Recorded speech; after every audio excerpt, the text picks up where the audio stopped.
sa GMRC? It will indirectly maituturo yun, no? Because values education, ituturo yung pagpapahalaga sa sarili. Bakit ba tayo mahalaga sa ating pamilya, sa ating lipunan, sa ating bansa? So kasama na rin yun. No?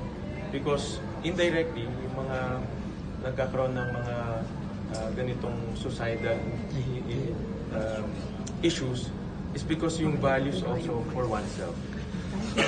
So, indirectly, it will be part of the values education. So, paano yung content mo isa? Kasi ibang generation ako. So, paano yung content mo sa